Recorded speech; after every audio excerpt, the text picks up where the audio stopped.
J'ai demandé à Jean-Marie, et je suis tellement content qu'il ait accepté, c'est que dans ce qu'il écrit, euh, comme journaliste, comme essayiste, j'ai trouvé que tu as une espèce de justement de polymorphie du regard. Or, la polymorphie du regard, c'est un des sujets du travail d'Hervé Guibert.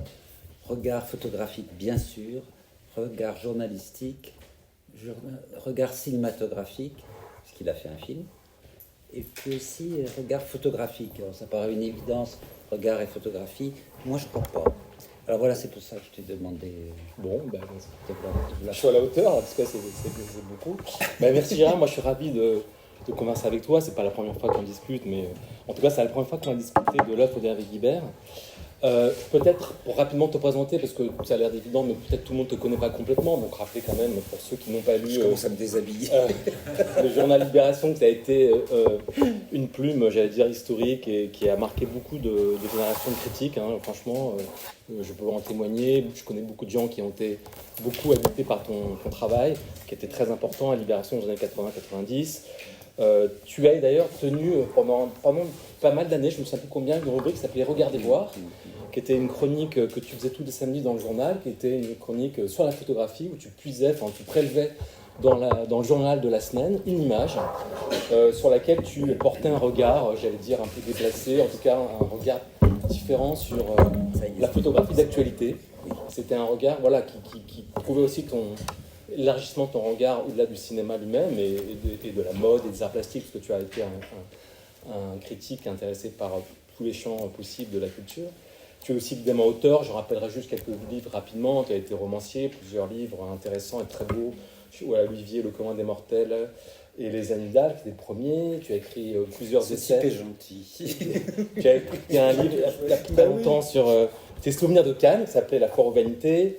Je pourrais potentiellement évoquer aussi À nos amours, un livre que tu as coécrit avec ta complice Marie Coleman et Gilles Jacob sur des portraits d'acteurs français. Tu as écrit un livre récemment sur les années déclic avec Raymond Depardon. Ça s'est paru au Seuil l'année dernière, il y a peu de temps. Et puis aussi un roman graphique, une BD sur les années folles de Libération, écrite aussi avec Marie Coleman, qui est un livre très très si précieux sur ses souvenirs d'un journal un peu mythique pour beaucoup de gens, dont je fais partie. Alors, juste rappeler quand même peut-être que ce qui est intéressant peut-être dans le fait de t'écouter sur Hervé Guibert, sur ton travail, c'est que de cette manière, tu es un peu de sa génération, vous aviez plus ou moins le même âge. Lui est rentré, je le rappelle, au Monde, au service culture, que dirigeait à l'époque Yvonne Baby, qui était la première grande chef du monde humaine femme. Hein. C'était quand même un peu important, on l'a peut-être un peu oublié, parce qu'aujourd'hui elle a un peu peut-être oublié, mais c'est vrai qu'elle a été une figure importante dans la presse française. Et elle a été très très proche de Guibert, et c'est elle qui lui a mis, qui l'a pris, donc voilà, qui lui a mis pied à l'étrier. Donc il a écrit, Guibert était à ce moment-là critique au service culture, notamment sur la photo.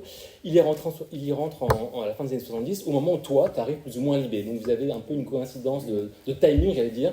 Tu rentres à Libé, lui il est au Monde. Alors peut-être, juste rappeler quand même une chose, en introduction rapidement, sur Guibert, le rapport aux images. Donc, comme tu disais tout à l'heure, il a une œuvre assez protéiforme, parce qu'il a écrit des textes journalistiques, il a été dans la presse féminine, il a été au service culture du Monde, il a été scénariste, notamment pour Patrice Chéreau, il a fait un film dont on parlera tout à l'heure, La pudeur ou l'impudeur. Il a été quand même, et photographe évidemment, bien sûr, donc il a un vagabondage, disons, dans les formes assez évident, mais disons que, pardon, et écrivain, bien sûr. Évidemment, notamment ces livres qui ont été des best-sellers comme L'ami qui m'a pas sauvé la vie ou Le protocole compassionnel, notamment, mais d'autres, hein, Fou de Vincent, Des aveugles, bon, bref. Et ce qui est intéressant, c'était un peu peut-être pour commencer là-dessus, c'est qu'entre son premier livre, qui s'appelle La mort propagande, qui est publié en 1977, et son film, La pudeur ou l'impudeur, qui est diffusé sur TF1 en 90 ou 11, je crois, juste après sa mort, il y a une œuvre qui est marquée, disons, par quelques motifs, notamment le rapport au corps, à la décomposition du corps, que la mort propagande déjà annonce un peu de manière un peu prophétique. C'est étonnant même comment on peut faire le lien entre les deux seuils de son œuvre. Et puis évidemment le rapport aux images, où il avait, comme disait Nicole Zand, qui était la journaliste du Monde, qui avait chroniqué son livre L'image fantôme, elle avait appelé son texte L'amour fou des images. Donc moi, ce qui m'intéressait déjà peut-être pour lancer la discussion, c'était de te demander si toi, quand tu arrives à Libé, parce que ça, pour le coup, j'en sais rien. Comment tu perçois à ce moment-là, est-ce que tu rencontres Hervé Guibert? Est-ce que tu es déjà un ami, un complice, un collègue, j'en sais rien? Est-ce que tu le vois? Est-ce que tu le lis surtout? Est-ce que tu es déjà saisi au début des années 80, au moment où tu commences ta carrière de journaliste, par ces textes? Je ne le connais pas, je le lis dans le monde, et je le rencontre pour la première fois dans un cadre professionnel, c'est au Festival de Venise. Et pourquoi je lui parle? Non, je lui parle pas, je parle à Claire de Varieux, qui était aussi journaliste. Au Monde à l'époque. Au Monde, et qui dirige le service de Libé maintenant. Et Yvonne Babi a eu la bonne idée de les envoyer en deux, un tandem, comme ça. Bon, alors... oui, si je le racontais quand même. C'était la bonne idée d'Yvonne Babi, c'était bon, Claire était là pour faire les critiques de cinéma, et Hervé pour faire l'ambiance. Évidemment, je me suis jeté sur les papiers sur l'ambiance. Bon. Et je me dis, tiens, j'aimerais bien connaître ce type. Et puis, donc, je connaissais un peu Claire de Varieux. Elle me dit, bon, on n'a qu'à dîner ensemble à Venise et tout. Alors, nous voilà à Venise, dans une trattoria sublime qui n'existe certainement plus, où on mangeait pour rien du tout, très bien. Enfin, bref, et la conversation, évidemment, ne roule pas du tout sur les films, mais sur l'ambiance, sur les potins, les ragots et tout ça. Et je lui en raconte un. Et voilà ce ragot, parce que vous allez comprendre qui était Hervé. C'était une époque faste où Libération avait de l'argent, enfin un petit peu, et on logeait à l'hôtel des Bains. Voilà, donc la mort à Venise, tout le tintouin. Bon, bref. Pourquoi? Parce qu'à l'époque, il n'y avait pas l'euro et la lire était au plus bas. C'est-à-dire pour 10 francs, vous aviez quasiment 1 million de lire. Donc j'avais dit, tiens, si on allait à l'hôtel des Bains. Oui, très bien. Donc, j'étais avec mon collègue Olivier Séguré, nous voilà à l'hôtel des Bains comme deux poules à roucouler et à caqueter. Et je raconte une anecdote à Hervé. Je dis, oui, tu sais, un soir, je partageais une chambre avec Olivier. On n'avait quand même pas les moyens d'avoir chacun une chambre. Bon, bref. Et il était tard. Olivier dit, je vais prendre une douche. Oui, très bien. Et il commence à prendre sa douche. Et moi, je me prépare aussi à prendre ma douche. Donc, je me fous à poil. Et à un moment donné, je suis saisi d'une violente envie de pisser. Et j'ouvre une porte et je me trompe, je me retrouve dans le couloir et la porte claque. Donc je suis tout nu dans le couloir, ce qui est déjà une situation étrange. Et je croise un célèbre rédacteur en chef d'une célèbre revue du cinéma qui commence par Cahiers et qui finit par du cinéma. Et lui-même était avec ce qu'on appelle une créature, qui n'était pas sa compagne officielle. Et de façon très drôlatique, il me dit « Je ne t'ai pas vu, tu ne m'as pas vu ». Évidemment, je raconte ça à Hervé qui se tord de rire sur la table, qui crache ses spaghettis, enfin bon, bref, tout le monde se marre. Et je vois quand même une pointe d'inquiétude dans le regard de Claire de Varieux. Je dis, tiens, c'est bizarre. 2 jours après, c'était dans le Monde. Moi, un malaise de glace, parce que évidemment, Hervé disait le célèbre rédacteur en chef d'une célèbre revue de cinéma française. Bon, alors ça a été un pataquès, le mec à la Toubiana, c'était lui. Ne m'a pas parlé pendant 10 ans, sa femme l'a quitté, enfin bon. Et en même temps, d'abord j'ai ri en disant ce compte rendu, en disant putain il exagère, quel salopard. Et en même temps je me disais qu'est-ce que c'est bien écrit. Parce que c'était comme c'était comme le Saint-Simon du Festival de Venise. Et comme Saint-Simon, il racontait tout. Et on en apprenait beaucoup plus sur le cinéma finalement, enfin presque autant plus que de chroniquer les livres. Donc ça a été mon premier contact. Deuxième contact, c'était un très beau contact, c'était dans le métro. Je suis avec une chère amie, nous on est dans le métro. Bon. Et d'un seul coup, cette chère amie, elle dit oh, il y a un mec, il y a un canon là, assis sur le banc. Bon, je dis c'est qui? Ah, regarde, c'est Hervé, tiens. Et donc on va le voir. L'amie en question tombe instantanément amoureuse d'Hervé Guibert. Pas réciproquement, mais bon, c'est comme ça. Et on me dit, et moi je lui dis, mais qu'est-ce que tu fais là? Elle me dit, c'est une horreur. Je vais au Théâtre du Soleil à Vincennes voir une adaptation théâtrale des aveugles, je crois. Hein, je crois que ah non, c'est pas le Soleil. C'était quoi? Alors c'était où? Si c'est des aveugles, c'est un film Adrien, c'est pas du tout Mouchkine.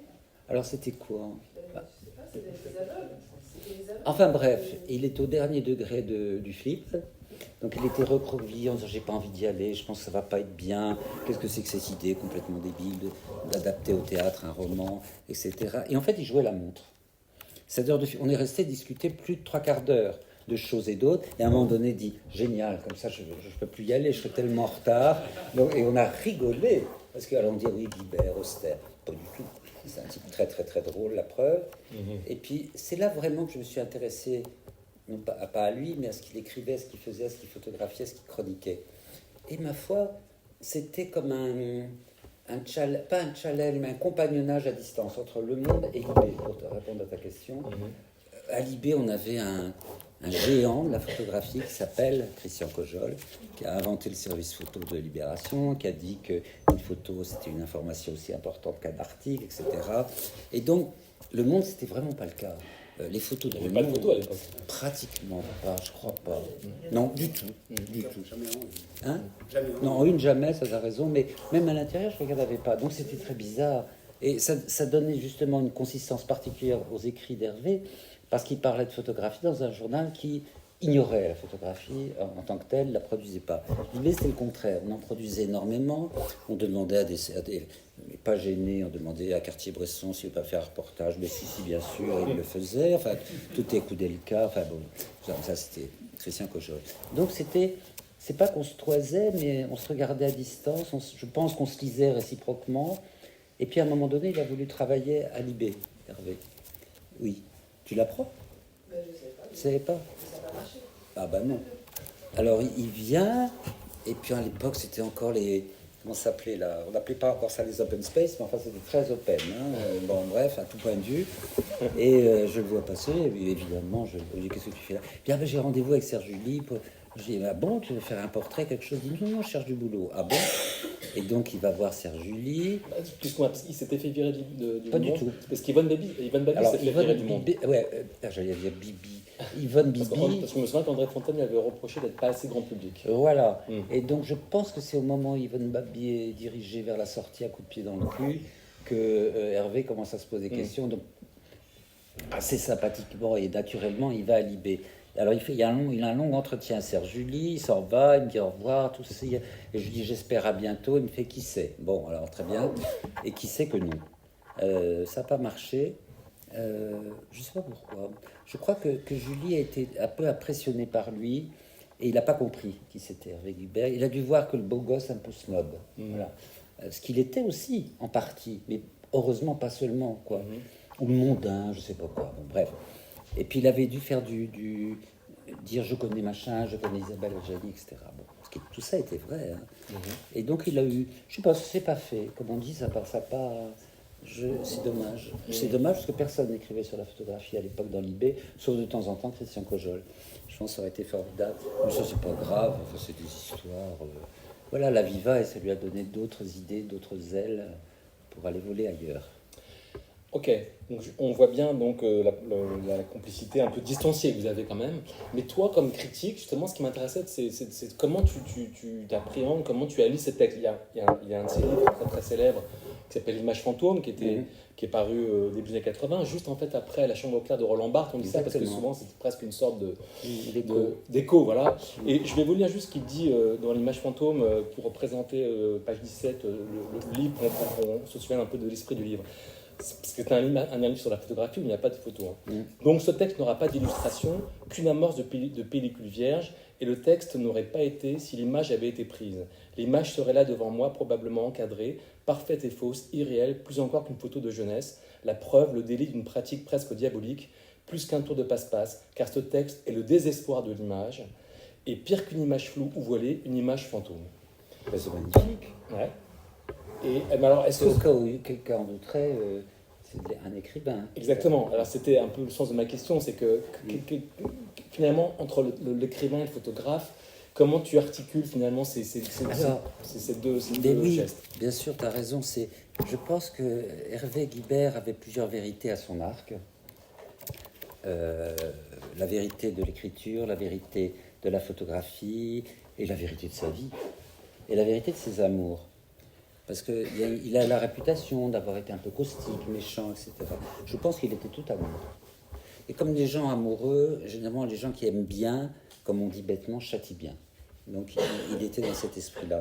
Le lien, moi je le vois absolument. C'est-à-dire que quand je regarde ces photographies, celle-ci en particulier, là, sur l'Italie, j'ai l'impression que ce sont des photographies écrites.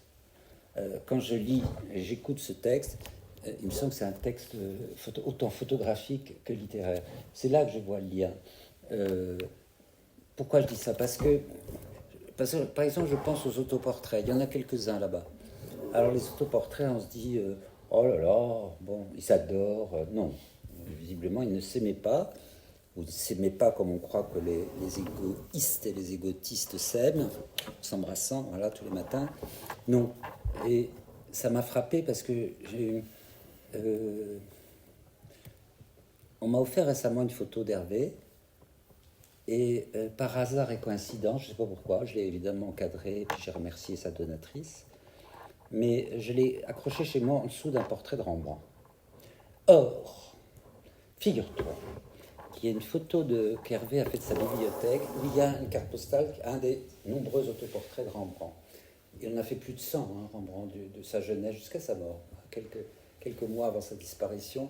Et je trouve qu'Hervé fait ça, c'est-à-dire que l'autoportrait n'est pas du tout une autosatisfaction, c'est au contraire une mise en doute de son visage, de son corps, plutôt de son visage, son regard.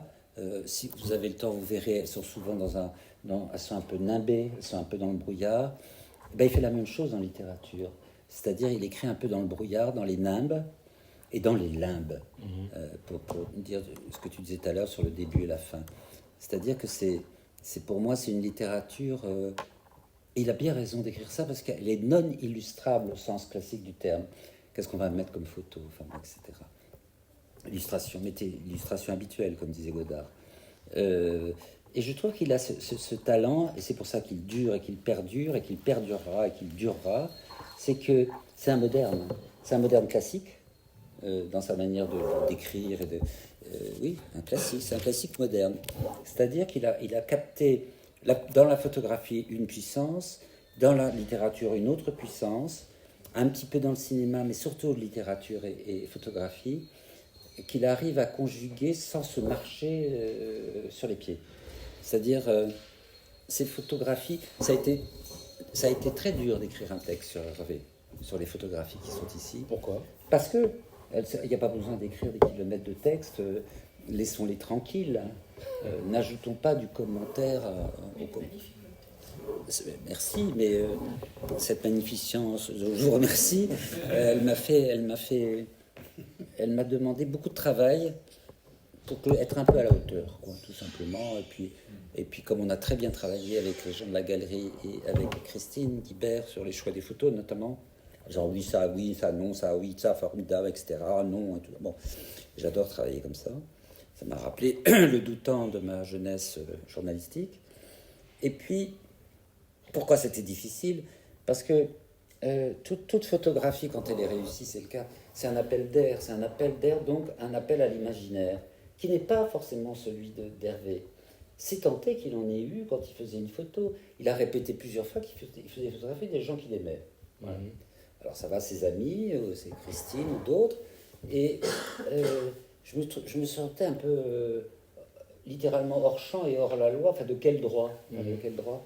Et puis d'un seul coup, j'ai dit, mais non, puisqu'on me l'a demandé, c'est comme si on m'en avait demandé un article dans un journal. Tu vois. Donc j'ai évidemment comme attendu le dernier du dernier moment, parce que sinon je suis incapable d'écrire quoi que ce soit si j'ai pas... voilà.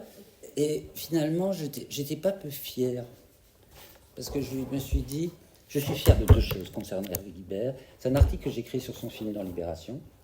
Donc La pudeur ou l'impudeur. Oui. Et puis pourquoi? Parce que c'est pas de la fierté, mais vous ne seriez pas un peu écrivain sur les bords, non, pas du tout.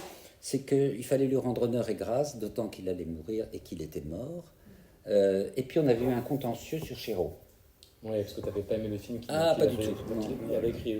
Voilà, L'homme blessé, évidemment, Libération déchaînée à l'époque, L'homme bléchier, enfin. Tout était à l'avenant. Et puis, j'ai jamais relu cet article, mais un ami l'a relu récemment. Il m'a dit, t'as écrit un article en disant que c'était du théâtre filmé et qu'on entendait grincer les planches. J'ai revu le film, je suis assez d'accord avec ce qu'il a écrit, ce mec-là, à l'époque, c'est-à-dire moi. Oui, on entend un peu les planches grincer. Enfin bref, il y avait une tension comme ça. Il t'en a voulu, je pense? Je sais rien, on n'en a jamais parlé. D'accord. Bah oui, c'était l'élégance incarnée. Hein. Et puis je pense que, tu sais, c'est comme Godard qui préférait les gens qui ne l'aimaient pas que les gens qui l'aimaient mal. Il aimait bien les gens qui ne l'aimaient pas bien. Voilà. Donc, ça l'intéressait toujours d'aller mais vous, je crois que vous n'aimez pas trop ce que je fais. Alors, moi, ça m'est arrivé. Moi, j'étais terrorisé, punaisé au sol par Godard.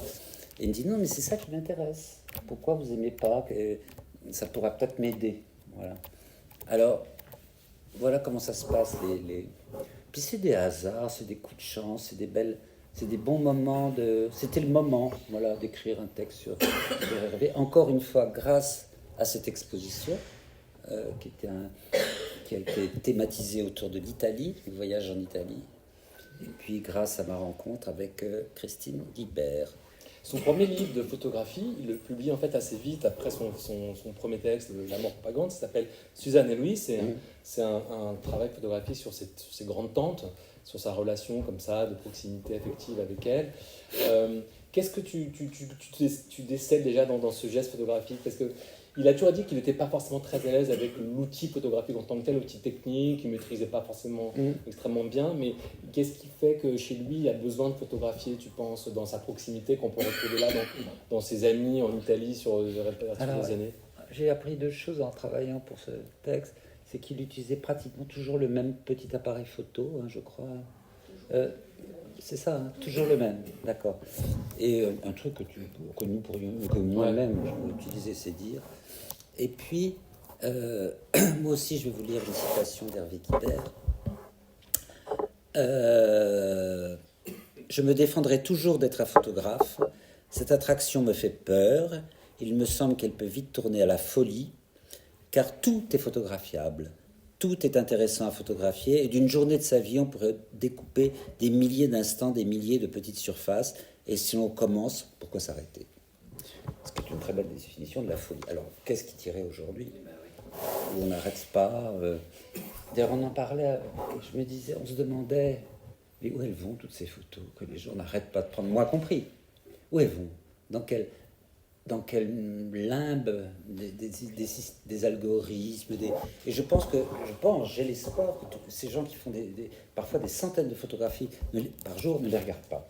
Alors il y a une blague aussi, une amie m'a dit un truc qui m'a plu, c'est quelqu'un qui sort d'une exposition, on demande qu'est-ce que tu as pensé de l'expo, il dit je sais pas, j'ai pas encore regardé les photos.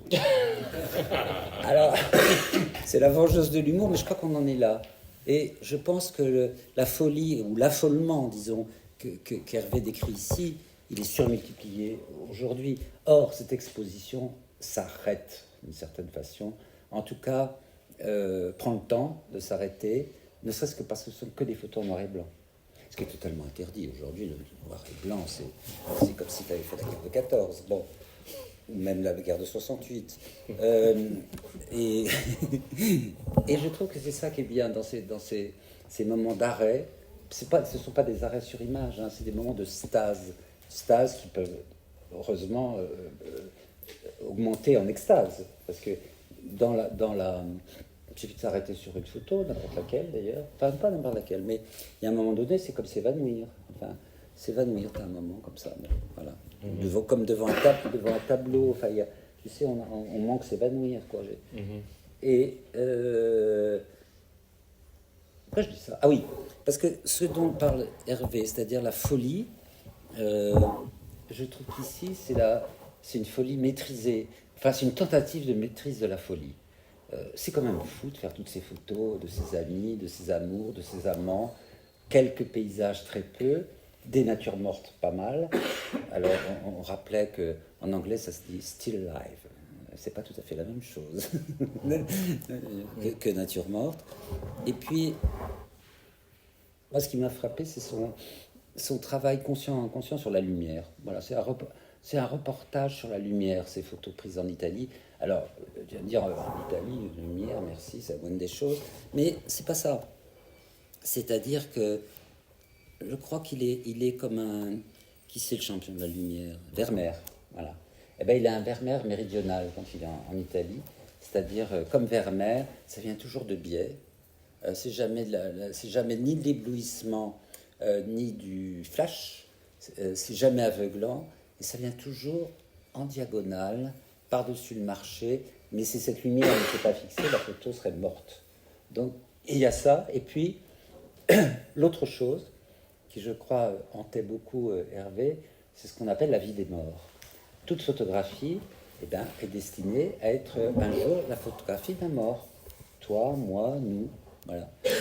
Un petit mort, un grand mort, enfin c'est peu importe. C'est même étrange de... Si vous avez on a dû tous être condamnés un jour à fouiller dans les photos de famille. Parce qu'ils sont une épreuve épouvantable. Parce que vous dites, qu'est-ce que c'est que cette espèce de petit moutard? Ah, c'est moi, merde. Ou c'est qui celle-là? Ah, c'est ma sœur.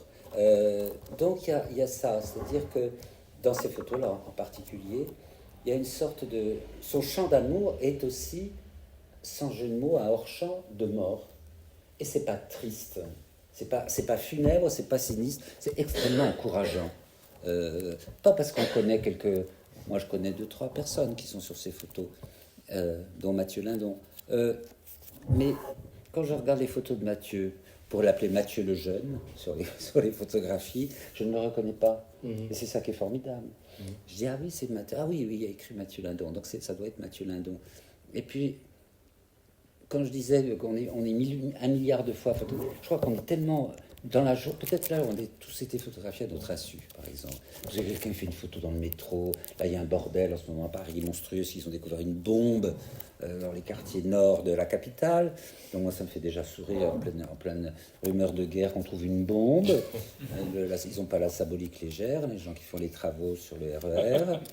Et puis en même temps, j'ai vu que les gens, en fait, en même temps, c'est un emmerdement pas possible pour les gens qui travaillent, etc. Et il y avait de la joie dans cet emmerdement, d'un truc qui grince, qui marche plus, et un plaisir à ce que plus rien ne marche. Plus rien ne marche, enfin, sauf marcher. Mais, et je trouve que dans les photos d'Hervé, il y a ça aussi. C'est-à-dire, ce ne sont pas des instantanés de vie, comme on dit, ce sont des instantanéités de vitalité, ce qui n'est pas tout à fait... Tu vois en gros ce que je veux dire. Je vois très bien. Et bon bah oui. Et j'ai même une citation de lui, parce qu'il avait un photographe qu'il aimait beaucoup, qui s'appelait Joan Nichols. Oui.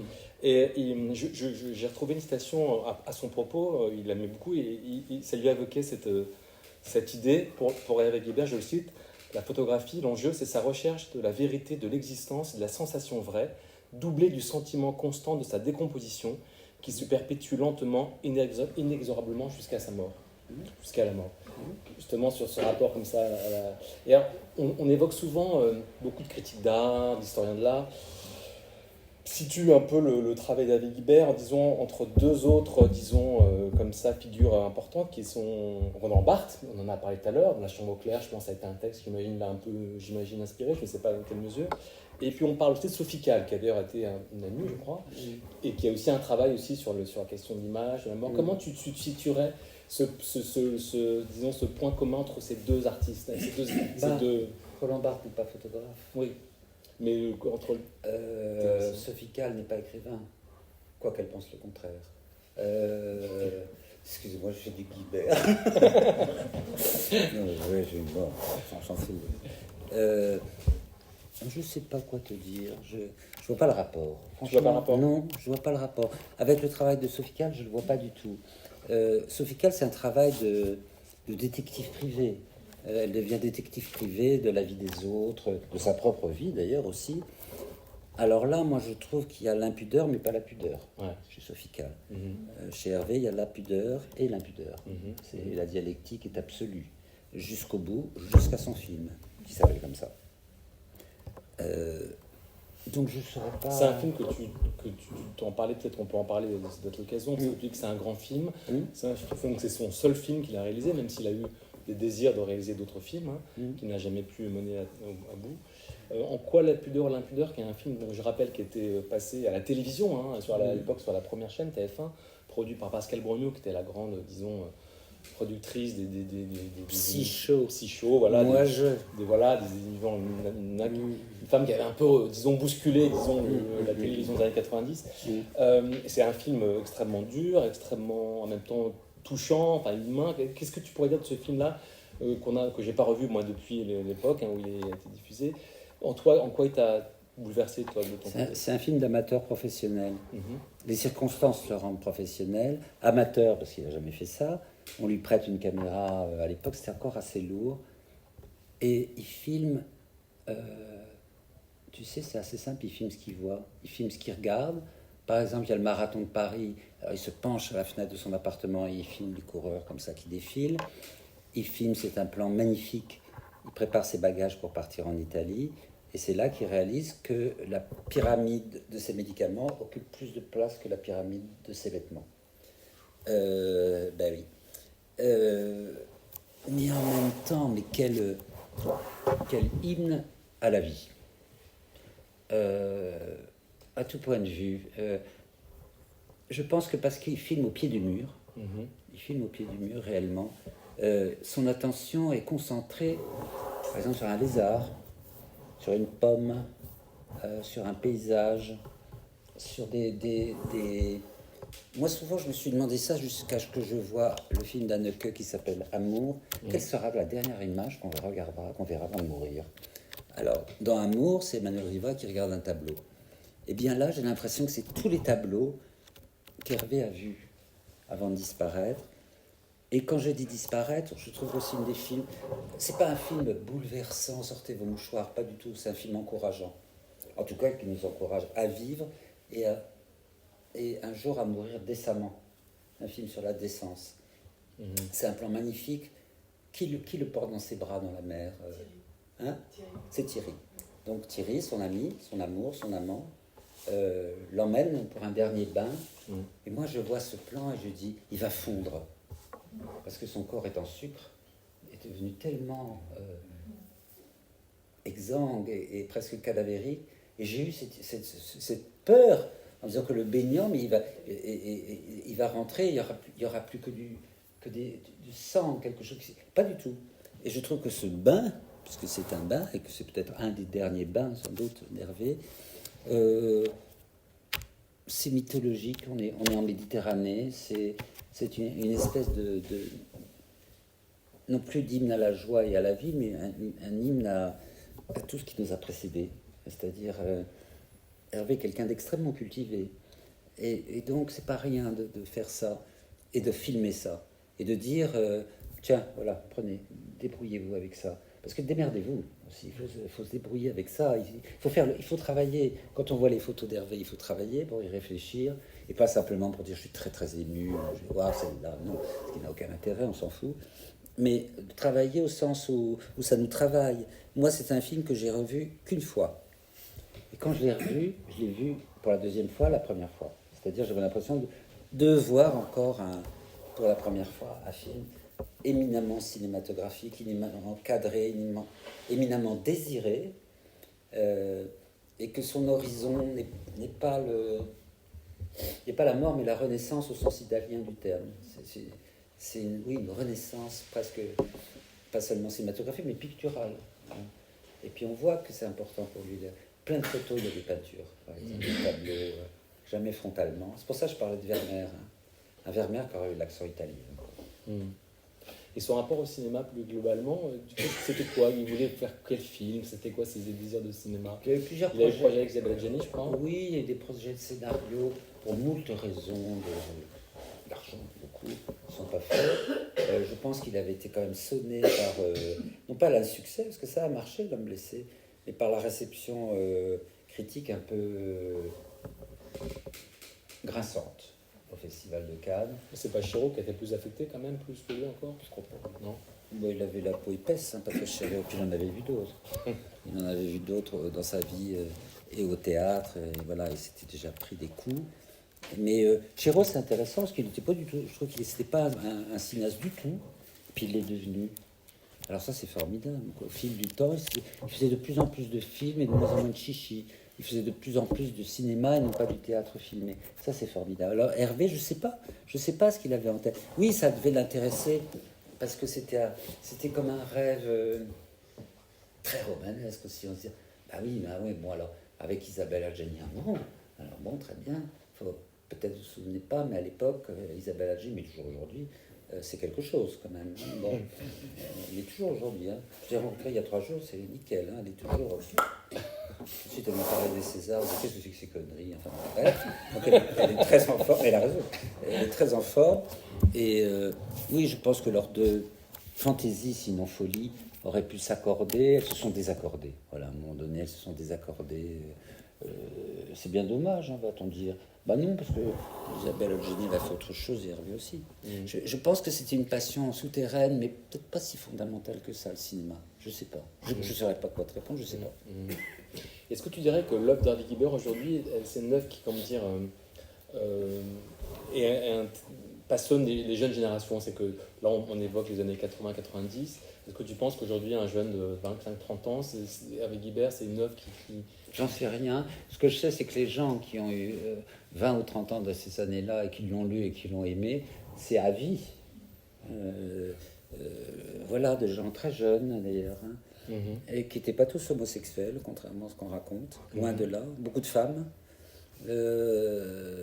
qui n'étaient pas homosexuelles non plus.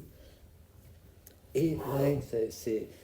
En tout cas, je sais que ça a marqué, comme on dit, une génération de gens qui l'ont lu, qui l'ont aimé. Puis tout ça, il faut tout ça remettre dans cette espèce de pandémonium qui a été le sida. Ouais. Il n'est pas mort d'un rhume, Hervé Guibert. Bien sûr. Donc, c'est aussi une génération de jeunes gens qui étaient un peu plus jeunes qu'Hervé et qui arrivent en pleine catastrophe. On leur dit, en gros, tu baisses, tu meurs. Que tu as connu, que j'ai connu. Donc, je pense que pour eux, ça a été un tel secours, un tel soutien, de se sentir moins seul. Voilà. Comme quand les célébrités de tous bords ont dit qu'ils avaient le sida. Évidemment, on pense à Rock Hudson et compagnie. Mais je me suis toujours dit, les gens qui sont malades, ils doivent se sentir moins seuls au fin fond de leur hôpital, en train de crever. Parce qu'il y a une star qui a dit, bah oui, moi, non seulement je suis homosexuel, mais j'ai chopé le sida. Donc il faut remettre ça dans cette époque-là. Alors aujourd'hui, les jeunes gens sont beaucoup moins inquiets d'attraper le sida, qu'on n'a encore pas trouvé de quoi le soigner vraiment. Hein. Le ralentir, le maîtriser, oui, le soigner, non. Mais des fois, je suis sidéré par leur insouciance par rapport à ça, et en disant, oh, c'est un truc de vieux, c'est une maladie de vieux. Ben, heureusement, ça veut dire qu'on est toujours là, quoi. Donc, et puis, je sais pas si peut-être ils lisent ça comme une espèce d'anthropologie des années 80-90. Je sais pas du tout quoi te dire. J'en sais rien. Je connais pas de jeunes lecteurs, mais je connais très peu de jeunes. Maintenant, je préfère les gens d'un certain âge, qui est le bien. Parce que les jeunes m'emmerdent en général. Ils m'ennuient. Donc je sais pas trop. Mais je vois, par exemple, dans des librairies, quand je vois qu'il y a des bouquins d'Hervé, et puis que je vois une main jeune s'approcher, ça me fait plaisir. Je dis, tiens, alors est-ce qu'il va le prendre? Oui, il le prend. Alors, génial. Quoi. Ou alors il ne le prend pas. Voilà, 4e de couverture. Il va faire pareil avec Annie Ernaux, il va faire pareil avec les livres qui sont à côté en bonne compagnie. Moi, ça fait j'ai pas tous ces livres chez moi. J'en ai. Mais il en a une vingtaine quand même. Hein. Oui, mais je pourrais avoir les 20. C'est quand même pas un exploit. J'ai tous les livres de Mathieu Lindon. Alors lui, je sais pas, il en est au numéro 75 peut-être. Mais c'est comme les livres qu'on garde et puis que les livres qu'on garde pas ou les livres qu'on garde pour des mauvaises raisons. C'est des amis à la maison qui m'attendent le soir, même si je les relis pas. Donc je sais. Alors ça m'avait tellement plu cette photo de sa bibliothèque qu'il avait fait, parce que il y a beaucoup de livres, il y a des bibelots, il y a des objets, il y a des cartes postales. C'est-à-dire qu'il il rendait sa bibliothèque vive et vivante. Je fais exactement la même chose et je l'ai pas copié, et lui non plus. Donc ça fait partie des livres amis où tu sais, quand tu t'emmerdes quelque part, une soirée ou autre, ça nous arrive assez souvent les uns les autres. Tu dis, et tu regardes pas ta montre parce que c'est mal poli, puis tu dis, moi je les emmerde parce que je sais que j'ai un livre qui m'attend. J'ai un ami qui m'attend à la maison, ou une amie, et c'est un livre. Les livres d'Hervé, c'est un peu ça. Je sais qu'il est dans la zone des amis, dans le non-rangement de mes bibliothèques, il est dans la zone des amis. Je parlais de Mathieu Lindon à l'instant, qui était un de tes collègues à l'IB et un de ses amis, qui a écrit un très beau livre sur Hervé, qui s'appelle Hervelino. En quoi tu dirais que ce livre restitue quelque chose d'Hervé Guibert pour toi? Ça restitue beaucoup d'Hervé et beaucoup de Mathieu, et sur leur amitié, et surtout c'est très lié à leur séjour à la Villa Médicis. Qu'on voit dans voilà, et donc c'est à la Lindon, c'est à la fois hilarant, parfois incompréhensible, mais parce que ça devient poétique, et donc ça c'est formidable. Et puis c'est tellement beau, c'est-à-dire là aussi, il a fallu que le temps prenne son temps. On pourrait dire, bah, pourquoi il n'a pas écrit tout de suite après la mort ben non, il y avait quelques raisons de chagrin de ne pas l'écrire. Puis il a fait ça avec Michel Foucault, il a fait ça avec... Et ce livre, d'abord qui s'appelle Hervelino, il ne s'appelle pas Hervé, et c'est tellement tendre. Déjà rien que le titre, et le reste, bon, ben, c'est mélange de descriptions d'époque, de fou rire, pas possible. Ils ont été ignobles quand même, les deux là. Ah bah oui, ils ont fait des trucs à la Villa Médicis et ailleurs. Mais t'en as été témoin de ça? Non. Non, ben, j'y suis pas allé parce que Mathieu avait pris une année sabbatique. Il était à Libé pour partir à la villa et m'avait invité plein de fois. Puis je sais pas fait. Quoi. Voilà. Mais il y a un côté pied nickelé à la Villa Médicis, hein, dans ce livre que j'adore, moi, où je retrouve alors, à fond Mathieu Lindon, où je découvre Hervé Guibert absolument poussant au feu, enfin en disant oui, si, il faut le faire, mais fais-le toi, comme ça, moi. Et donc, et puis Il écrivait quoi là-bas? Enfin, c'était quoi son... Je sais pas du tout. Ouais. Les gangsters. Hein? Ça a été les gangsters. Les gangsters? D'accord. Ah oui, parce que la règle, normalement, c'est que tu dois produire quelque chose. Bah, normalement, oui, c'est un peu la règle de la Oui, enfin, il y en a qui ne produisent rien du tout. Ils font leur truc de princesse, les vénards. C'est pas les gangsters, c'est Incognito, pardon. Voilà, c'est ça. Incognito, c'est une boîte à Rome. D'accord. L'incognito, oh, la vache. Tout un programme. Donc si tu retenais quelque chose de Hervé Guibert aujourd'hui dans son travail plastique, photographique, roman d'essayiste, de romancier, enfin, qu'est-ce que tu choperais quoi? Enfin, qu'est-ce que tu auras envie de défendre à quelqu'un qui n'aura jamais eu accès à son œuvre? L'inattendu, l'intempestif. Voilà, inattendu, intempestif. Aussi bien dans ses photos, dans ses livres. C'est-à-dire d'un paragraphe à l'autre dans un livre, tu t'y attends pas, donc c'est l'inattendu. Et l'impromptu de la pensée, de sa pensée qui vagabonde, sa pensée fantomatique. Voilà. C'est ça que j'aime dans ce qu'il écrit, et c'est ça que j'adore dans ses photos. Ce sont des photos fantomatiques, mais des fantômes bienveillants. C'est des fantômes de la liberté, de la sensualité, de l'humour et de l'amour. Voilà, de fantômes de la beauté, simplement, de la beauté. Italie en noir et blanc, faut le faire. Hein. C'est gonflé, c'est très gonflé. Ça, c'est très très intempestif et très inattendu. C'est le pays de la couleur, des couleurs, l'Italie. Voilà. Je lisais un petit texte magnifique à Pasolini hier soir, il parle que ça. Oui, il fait un petit voyage lui aussi. Il traverse son Italie du nord au sud et du sud au nord en voiture dans sa Fiat Uno, et il ne parle que des couleurs. Mais c'est écrit en noir et blanc. Hervé fait pareil, il photographie, il écrit en noir et blanc. Voilà, il écrit en noir et blanc, c'est ça pour le résumer, je crois.